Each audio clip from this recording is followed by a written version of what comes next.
A struggling single mother feeds a hungry child, unaware his father is a single-dad CEO who will soon knock on her door, and falls madly in love with her. The rain tapped gently against the windows of the small diner, creating a soothing rhythm that contrasted with the quiet hum of conversation inside. Grace moved behind the counter, wiping down surfaces and ensuring everything was in order as her shift neared its end. The aroma of freshly brewed coffee and warm pastries lingered in the air, a comforting embrace against the chill of the evening. As she reached for her coat, preparing to brave the downpour, her eyes were drawn to a figure outside. A young boy stood just beyond the entrance, his thin frame shivering beneath soaked clothing. His gaze was fixed intently on the display of food, a mixture of longing and hesitation evident in his posture. Concern knitted Grace's brow. She retrieved her phone from her pocket and dialed home. "Hey, sweetheart," she said softly when her daughter answered. "Mommy's going to be a little late tonight. Can you warm up some dinner for yourself?" "Okay, Mommy," came the cheerful reply. "But hurry home, I miss you." Grace smiled, warmth spreading through her despite the dreary weather. "I miss you too, baby. I'll be home soon." Ending the call, she took a deep breath and approached the entrance. Pushing the door open, the bell above jingled softly. The boy startled slightly but didn't move away. "Hey there," Grace greeted gently, crouching to his level. "Are you hungry?" The boy nodded hesitantly, droplets of water trailing down his cheeks. Whether from rain or tears, she couldn't tell. "Come inside," she urged, extending her hand. "Let's get you something warm to eat." He hesitated for a moment before placing his small, cold hand in hers. Grace led him to a booth near the counter, the vinyl seat cracked but clean. She fetched a towel from the back and gently draped it over his shoulders. "What's your name?" she asked as she moved behind the counter. "Leo," he replied softly, his voice barely above a whisper. "Nice to meet you, Leo. I'm Grace." She offered him a warm smile before turning to the nearly empty display case. Only one plate remained, a slice of meatloaf with a side of mashed potatoes. It was supposed to be her dinner, but she didn't think twice. She plated the food, ensuring it was warm, and set it in front of Leo. His eyes widened, and he looked up at her with a mixture of gratitude and disbelief. "Go ahead," she encouraged. Leo picked up the fork and took a tentative bite. A small, contented sigh escaped his lips as he chewed, the warmth of the food seeming to seep into his very bones. As he ate, Grace noticed his thin frame and the way his clothes hung loosely on his body. Her heart ached at the sight. "Where's your family, Leo?" she asked softly. He paused, lowering his fork. I got lost," he admitted, his voice trembling. Grace's maternal instincts kicked in. "It's okay," she soothed. "We'll figure it out together." She reached for her coat and gently draped it over his shoulders, the fabric enveloping him like a protective cocoon. "This should help warm you up." Tears welled in Leo's eyes as he looked up at her. "Thank you," he whispered. Grace's smile was tender. Everyone needs a little help sometimes. As Leo continued to eat, Grace sat across from him, offering silent companionship. She had no way of knowing that this simple act of kindness would set into motion a series of events that would change both their lives forever. Grace unlocked the door to her apartment, the rusty knob creaking softly as she stepped inside. The scent of lavender-scented cleaner clung faintly to the air, familiar, homey, and humble. The apartment was small, barely enough for two, but it was theirs. A worn couch sat beneath a crooked window, and the kitchenette in the corner buzzed faintly with life. "Mommy!" Emma called out, her voice bright as she dashed from her bedroom in fuzzy socks and a too-big t-shirt, her arms flung around Grace's waist. Grace crouched down to hug her tightly, inhaling the scent of her daughter's shampoo and the slight hint of crayon wax. "Hey, baby, you eat already?" Emma nodded. "I had the leftover rice and eggs. I saved you a cookie, though." Grace smiled, her heart swelling with both pride and guilt. "Thank you, sweetheart." She stood and placed her keys in the bowl by the door, shrugging off her now damp sweater. Emma trailed her into the kitchen like a shadow. "Mommy," she said thoughtfully, "do you help people every day at work?" Grace hesitated, glancing down at her daughter's curious expression. "I try to," she answered, Today I met a boy who needed a warm meal." Emma tilted her head. "Was he nice?" "He was quiet," Grace said, reaching into the cabinet for 2 mugs. "And cold. And scared. I don't think he's used to kindness." Emma looked down at the floor. "Like when I didn't have mittens at school and you gave yours to me?" Grace chuckled softly, pouring hot water into the mugs. "Something like that." They sat at the small table tucked beside the window, sipping tea, hers chamomile, Emma's warm milk with honey. Outside, the rain had slowed to a drizzle, city lights casting a soft glow on the wet pavement. Grace watched Emma trace hearts on the condensation forming on the window. Her daughter was everything to her anchor, her reason, her reminder that love could grow even from the most broken places. It hadn't always been this calm. 6 years ago, Grace had been 19, wide-eyed and in love with a man who promised forever.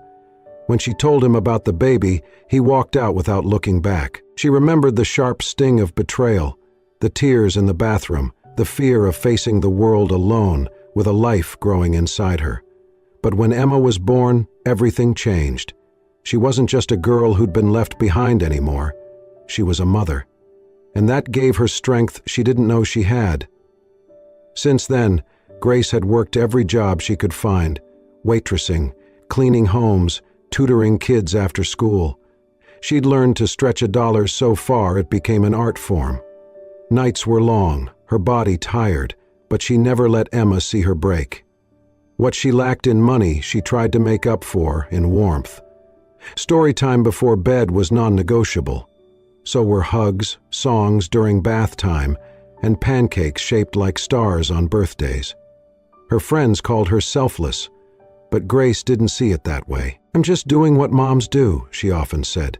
"We keep the fire lit, even when no one sees the smoke." Emma yawned, her head drooping onto Grace's shoulder. Grace ran her fingers through her daughter's hair, her thoughts drifting back to the boy at the diner. So many children in this world needed more than food. They needed to be seen, cared for, protected.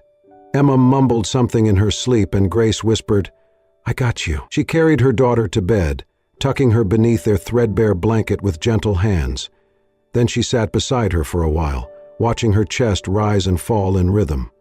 She thought of the boy's eyes, how surprised he looked when someone chose to be kind without asking for anything in return. That kind of surprise always broke her heart. The world had forgotten how powerful a simple act of compassion could be. Grace hadn't. And she'd make sure Emma wouldn't either. As she turned off the light and crawled into her own bed across the room, she whispered to the darkness, "Stay soft, even when it's hard. That's how we survive." And in that tiny, quiet apartment, full of second-hand furniture and first-class love, the flame kept burning. The bell above the diner door jingled lightly as the lunch crowd thinned and the afternoon lull set in. Grace was behind the counter, sleeves rolled up, hands submerged in soapy water as she washed a stack of plates that never seemed to shrink. She was humming softly to herself, an old tune her grandmother used to sing. The sound floated in the quiet air of the half-empty diner, warm and familiar, like the smell of fresh bread or the comfort of a wool blanket on a rainy day. Then the door opened. She glanced up, expecting a regular or a delivery, but instead, a tall man in a navy coat stepped inside, his tailored suit barely damp from the drizzle outside. Behind him stood a boy, wet curls and wide eyes, his expression instantly familiar, Leo. Grace froze for a moment, her fingers stilling in the sink. The boy saw her and smiled, that same bashful gratitude she remembered from yesterday, shining on his face. "Hi," he said quietly, stepping forward. Before Grace could respond, the man beside him spoke. "My son," he began, his voice low and refined, "told me someone gave him a warm meal and a warmer smile yesterday." Grace blinked. "You're his father?" The man nodded. "Nathan Carter?" He extended a hand across the counter. Grace wiped hers hastily on a towel before shaking it, her touch light, unsure. "I'm Grace," Nathan smiled. "Fitting." She tilted her head slightly, puzzled. He clarified, "Leo said you reminded him of sunlight." Grace chuckled softly, brushing a strand of damp hair behind her ear. "I think he was just cold and hungry. Anyone would have helped. "I'm not so sure about that," Nathan said gently. An awkward pause stretched between them until Grace gestured toward a booth. "Please sit. Can I get you something? Hot chocolate, maybe?" Leo nodded eagerly. Nathan gave a soft chuckle and followed his son.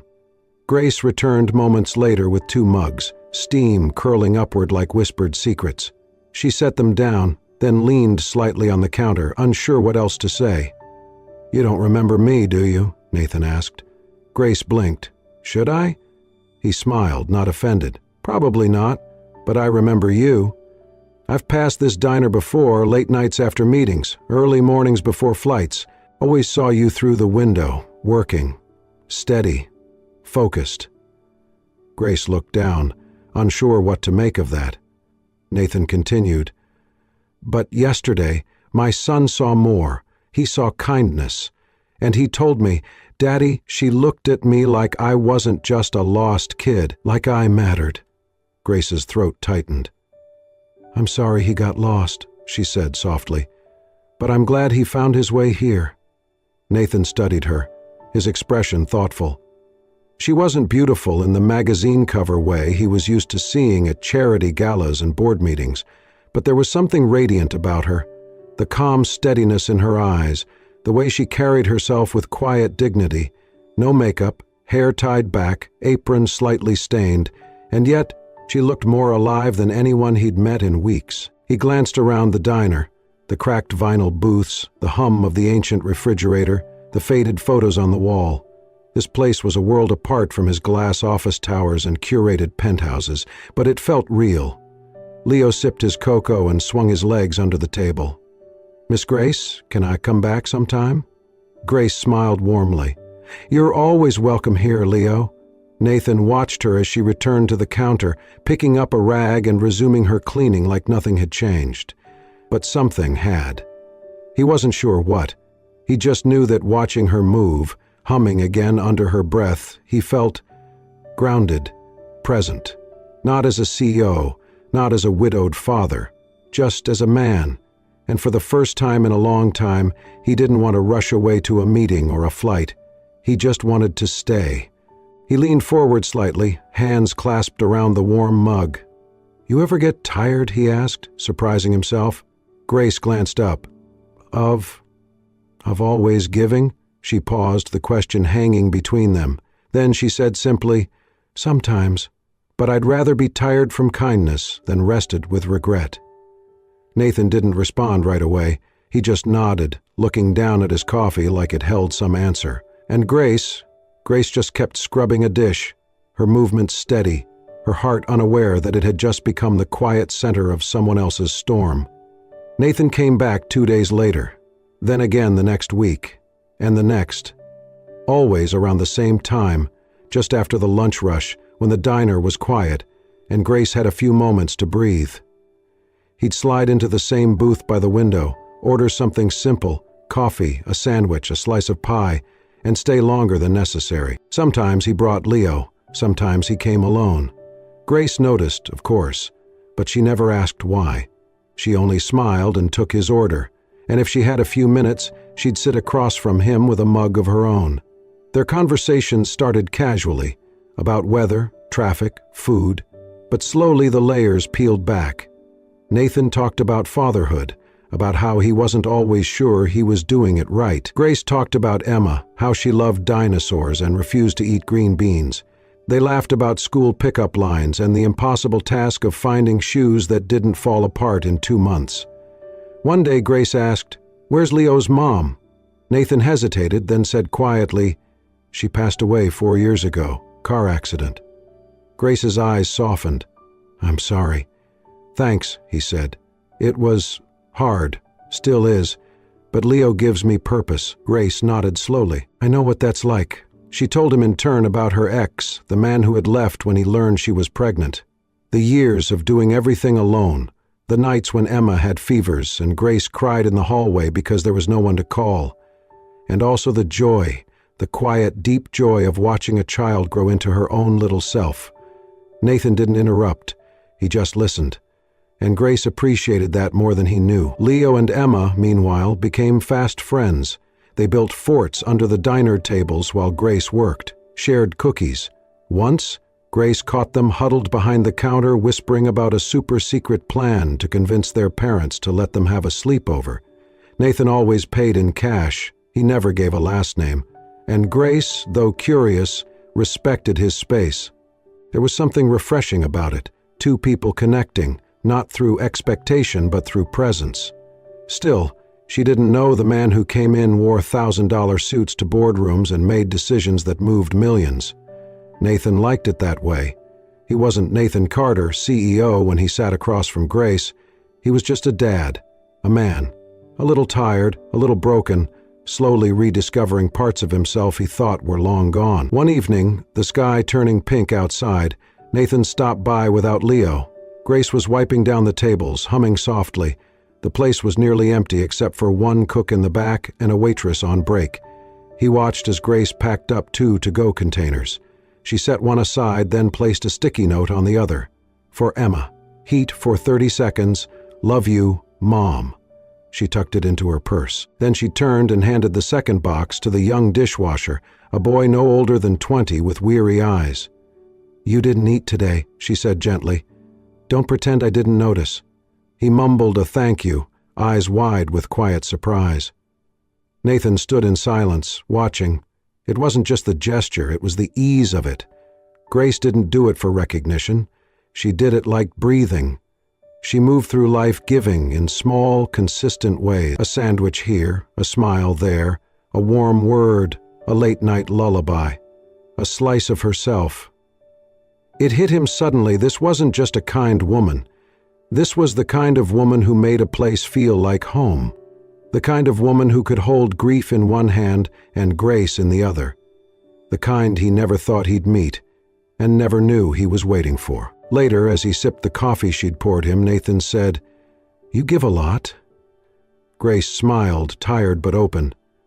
I get a lot back. He tilted his head. Like what? She looked toward the back of the diner where Emma and Leah were giggling over crayons. Like that, she said, that laughter, that peace. It's enough. Nathan stared at her for a long moment. Then he whispered, more to himself than to her, I think I've been looking in the wrong places all along. It happened on a Tuesday afternoon. The diner was busier than usual, the lunch rush stretching a little longer than expected. Grace was refilling coffee cups when a woman at table 5 let out a quiet gasp. Oh my God, she whispered, flipping her phone around to show her friend. That's him. That's Nathan Carter. Grace didn't pay much attention at first. She was balancing 3 plates and moving on autopilot. But then the woman said louder, You know Nathan Carter, CEO of the Carter Group, billion-dollar tech company. I saw this photo just last week.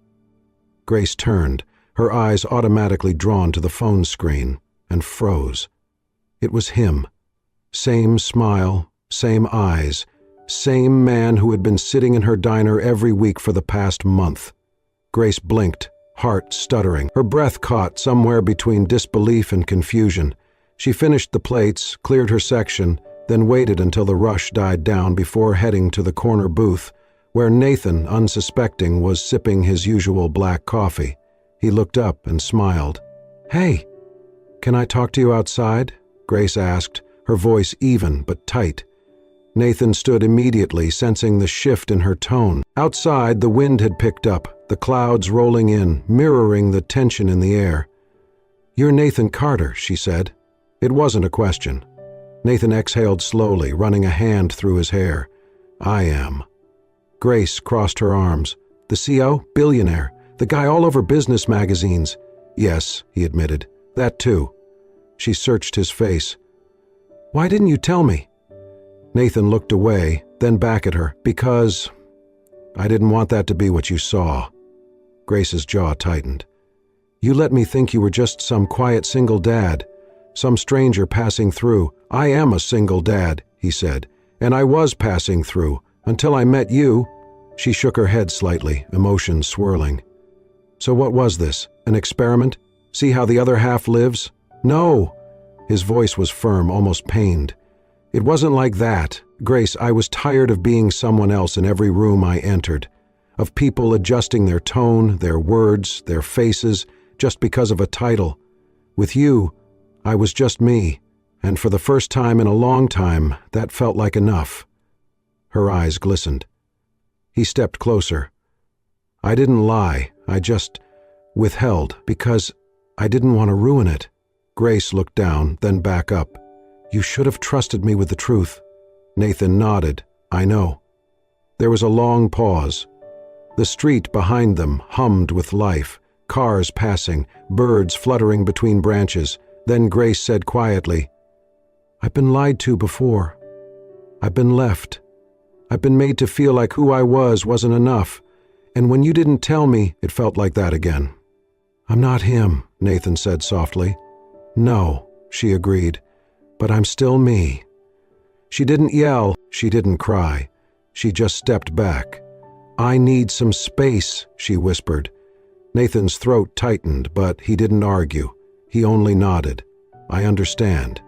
Grace turned and walked back into the diner, the bell chiming faintly behind her, and Nathan stood alone on the sidewalk, watching her disappear, knowing he had never wanted anything more than one more moment in her sunlight. The call came in the middle of a rainy afternoon. Grace had just finished wiping down the last table when her phone buzzed. It was Nathan. Grace, his voice was urgent but steady. I need your help. Leo has a fever, high.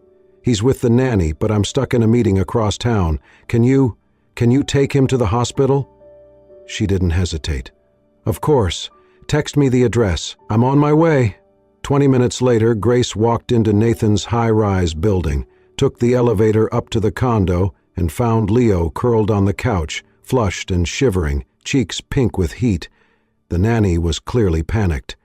He keeps asking for his dad, she said, but I can't reach him again. Grace crouched beside Leo, gently touching his forehead. I'm here, sweetheart, she whispered. We're going to the hospital now, okay? I've got you. Leo didn't speak, just nodded weakly, his eyes half-lidded. Grace bundled him in a blanket, carried him down to her car, and drove through the rain, speaking to him softly the whole way. At the hospital, she stayed by his side through the check-in, the blood draw, the monitoring. She stroked his hair while he dozed, helped him sip water, talked the nurse into letting him lie in her lap. Hours passed. Grace never left. When the door to the hospital room finally opened again, Nathan stood there, drenched from the rain, his face pale with worry. He froze at the sight in front of him. Leo was asleep, curled into Grace's chest like a child who had known her forever. Grace was humming something under her breath, her fingers gently combing through his damp curls. The nurse turned to Nathan and whispered, He's doing better now. She kept him calm the whole time. Nathan stepped into the room, his shoes squeaking softly. Grace looked up. Their eyes met. No words passed for a moment. Then she slowly shifted Leo onto the pillow and stood. I didn't know who else you'd want with him, she said softly. Nathan swallowed hard. I didn't want anyone else. His voice cracked. I walked in, he continued, and it hit me. This wasn't just kindness. This wasn't temporary. This was something I didn't even realize I needed. He stepped closer. You didn't just feed my son. You became his safe place. You became home. Grace blinked, unsure if she was imagining what he was saying. Nathan's voice was barely above a whisper. You're not just someone who helped him once. You're the reason he believes people care. A tiny sound came from the bed. Leo stirred, eyes fluttering open. Daddy? Nathan rushed to his side. I'm here, buddy. Leo smiled sleepily, then looked past his dad at Grace. Did Miss Grace stay all night? I did, she answered softly, moving beside him. I like when you're here, Leo mumbled, then turned over and drifted back into sleep. In the quiet that followed, Nathan reached for Grace's hand. You could have walked away, he said, after everything, after I lied by omission, but you came anyway. I didn't come for you, Grace replied gently. I came for him. Nathan smiled, sad and grateful all at once. And I'm glad you did, he whispered, because I finally saw what I couldn't before. Grace raised an eyebrow slightly. He looked down at their intertwined hands, then back up. "You're not just the woman who gave my son a meal, you're the woman who gave him love." And for the first time, Grace didn't pull away. The invitation came folded in soft ivory cardstock, elegant and understated. Grace held it in her hands, staring at the gold-embossed lettering. Carter Foundation Annual Gala, an evening of hope and heart. She looked up at Nathan, who stood across from her in the diner, waiting. "I don't know, Nathan," she said hesitantly, turning the card over in her hands. "That's not really my world." He smiled gently. "It doesn't have to be. I'm not asking you to impress anyone.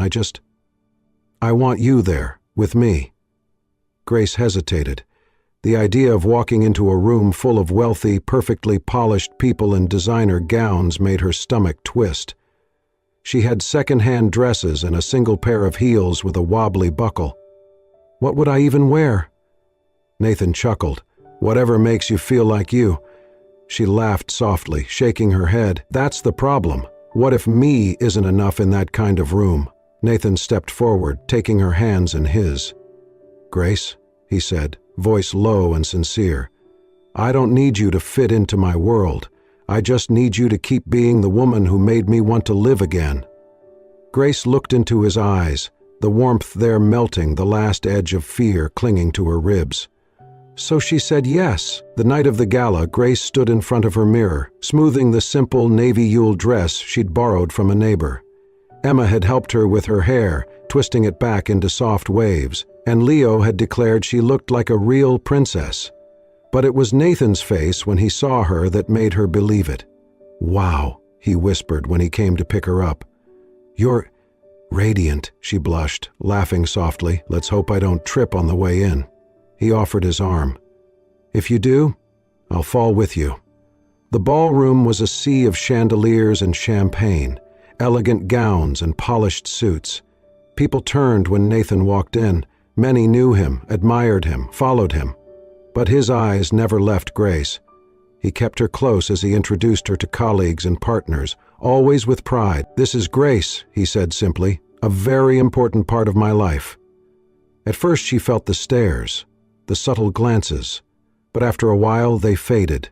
Or maybe she stopped noticing, because Nathan was there, because Leo and Emma were giggling with other kids at the family-friendly corner of the gala, because, for once, she didn't feel like she was surviving in someone else's story. She felt like she was writing her own. Near the end of the evening, soft music filled the air, and couples began to sway beneath the lights. Nathan turned to her, hand outstretched. "May I?" She nodded, placing her hand in his. They moved slowly, the world softening around them, Grace's heart beat steady against his chest. He leaned down, his lips brushing the shell of her ear. "If you'll let me," he whispered. "I want to be the man you lean on during your hardest days, the one who holds you when you feel like falling." Grace pulled back slightly, meeting his eyes. "I've been alone for so long," she said. "I got good at holding myself together." Nathan's voice trembled. "Then let me be the one who helps carry the weight now." She didn't reply with words. She laced her fingers through his and didn't let go. 1 year later, the diner was brighter than ever. It had been renovated but not transformed. The same counter still stood, the booths now newly upholstered but familiar. The scent of warm bread and cinnamon lingered in the air as a small crowd gathered beneath twinkling lights strung across the windows. Grace stood at the center, holding a microphone with nervous hands, her voice steady but full of emotion. "Thank you for being here," she said. "When I started working in this diner years ago, I never imagined it would be the place where everything changed. Today, we're launching the Warm Plate Full Heart Foundation, an effort to help single mothers and children who, like me and my daughter once did, just need a hand to hold and a warm meal to get through the day." Applause filled the room. Nathan watched her from the crowd, heart full, Leo and Emma standing beside him, each holding a small flower. When the applause faded, Grace stepped aside, wiping a tear discreetly from her cheek. That's when Nathan moved. He stepped up to the makeshift stage, cleared his throat, and took her hand.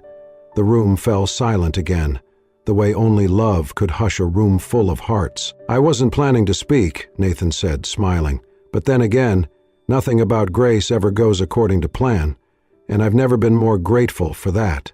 Laughter, a few sniffles. He turned to her fully now, holding her gaze.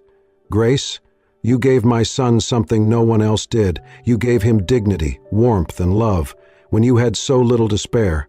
And somehow, you gave me even more. He reached into his coat pocket and pulled out a small box. The room gasped softly as he dropped to one knee. You gave us a meal, Grace, he said, voice breaking. Now, would you give me forever? A beat, then quietly, will you marry me? Tears spilled down Grace's cheeks as she nodded, unable to speak through the lump in her throat. Yes, she finally whispered. Yes, Nathan.